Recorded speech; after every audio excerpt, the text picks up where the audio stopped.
Assalamu alaikum wa rahmatullahi wa barakatuh. We will continue our talk about symptomatology in urology.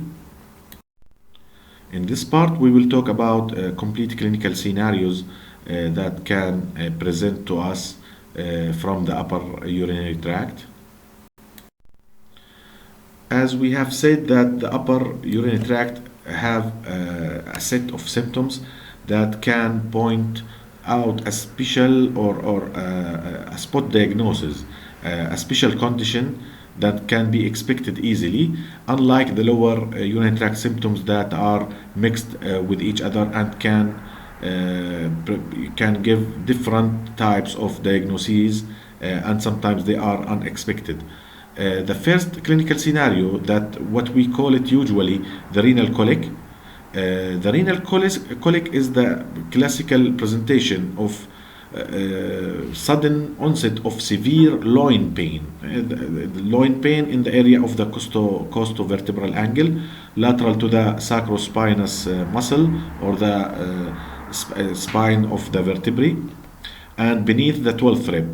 Now, depending on the site of the obstruction, the pain may radiate to a flank, to the groin, to testes or labia majora. This pain radiation can be useful method of judging the level of obstruction. If a stone, for example, at the vesico-ureteric junction, also the patient may complain of what we call strangury. Strangury is severe urgent desire to pass urine with very small amounts of urine passing out, even sometimes it's just drops, with high frequency and straining to void, with not getting relieved after voiding, and this is due to the irritation for the detrusor muscle in the bladder. This can happen due to upper urinary tract problem, like a stone in the vesico-ureteral junction, in addition to lower problems, of course.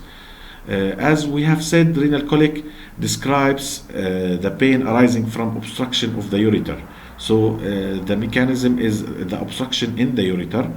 So the condition is more correctly should be described as ureteric colic, but the most widely used term is the renal colic. Now, the pain is caused by the spasm of the ureter around the stone or the obstructing problem. If the stone is causing obstruction, of course, and causing distension in the ureter and distension in the pelvic calyceal system and renal capsule. Although the most common cause is the stone disease, but the term renal colic actually refers to a collection of symptoms attributed to the kidney and ureter. So it's a very common presentation for a lot of problems arising from the upper urinary tract. There are other causes for intrinsic obstruction in the ureter, or very occasionally extrinsic obstruction can happen also. Intrinsic causes such as blood clot. Blood clot is also comes second to the stone, as it is common also to happen, and it happens due to bleeding from the upper urinary tract and clot formation, and if the clot is large enough to obstruct the ureter, we will have the renal colic. Also, sloughed renal papilla can cause obstruction in the urinary tract, especially in people that has risk factor such as having sickle cell anemia or diabetes or long-term use of analgesics. Nausea and vomiting also is common to happen with severe pain. The pain is colicky in nature, and as we have said in the last video, it's pseudocolic, it's not true colic. Being colicky, this means that it comes in waves of varying intensity. And the patient are often restless and cannot get comfortable by any position for the patient. Also, looking for hematuria is important, because in cases of gross hematuria, we can expect blood clot to be the cause. Also, if the renal colic is accompanied with fever or sweating, we can expect urinary tract infection as a cause.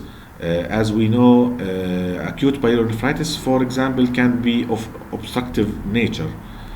Regarding the severity of the pain, the degree of pain is directly related to the degree of obstruction. So, if the obstruction is complete, the pain is much more severe. If it is partial, it can be sometimes almost painless. And it is not related to the size of the stone if we have the stone disease as the source of the pain. The size of the stone is, of course, important in predicting the spontaneous passage rate for the stone. Now, differential diagnoses for renal colic other than the stone, we can have pyelonephritis, acute pyelonephritis, that is obstructive and causing renal colic. If it is without obstruction, then the pain is going to be of an inflammatory nature without being colicky, throbbing, and constant. Also, musculoskeletal system can be the source of loin pain in general. Appendicitis is in the differential diagnosis, especially in the lower quadrant on the right side.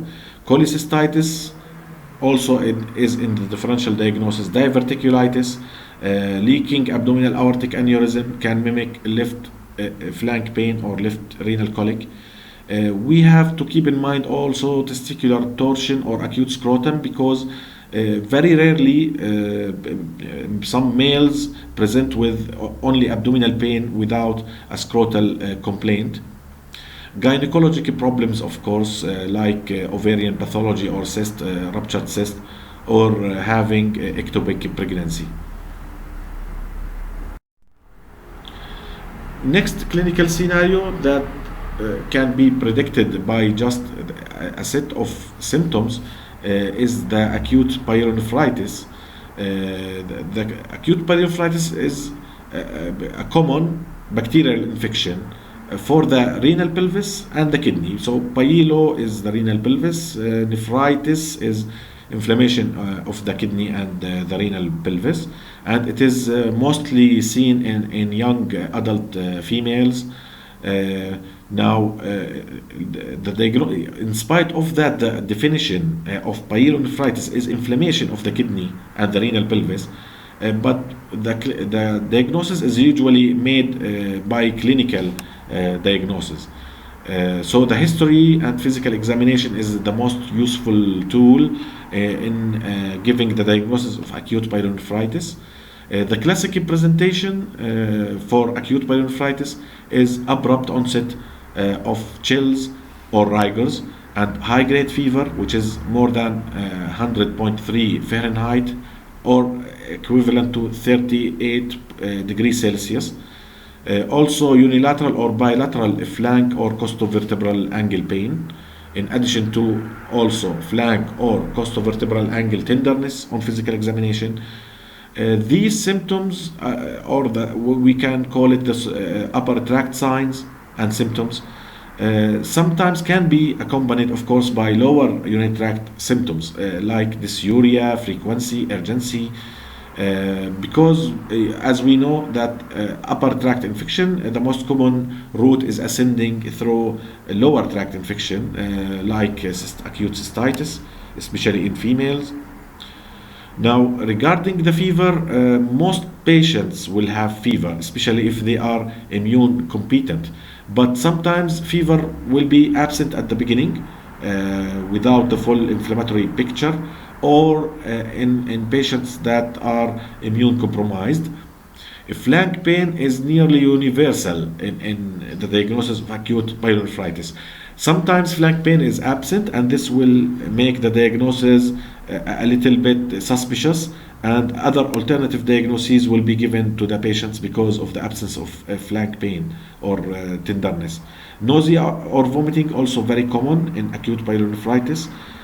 So this complete scenario the patient can be given the diagnosis of acute pyelonephritis, and we have to continue our workup to confirm the presence of infection by doing urinalysis or urine culture.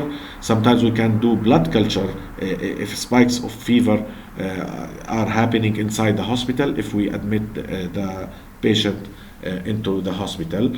And of course, an important point to mention is that in acute pyelonephritis, if it is uncomplicated infection in young females without and immune competent patients without malfunction, problems in the urinary tract, either functional problems or without anatomical problems, the patient can be managed in outpatient settings safely.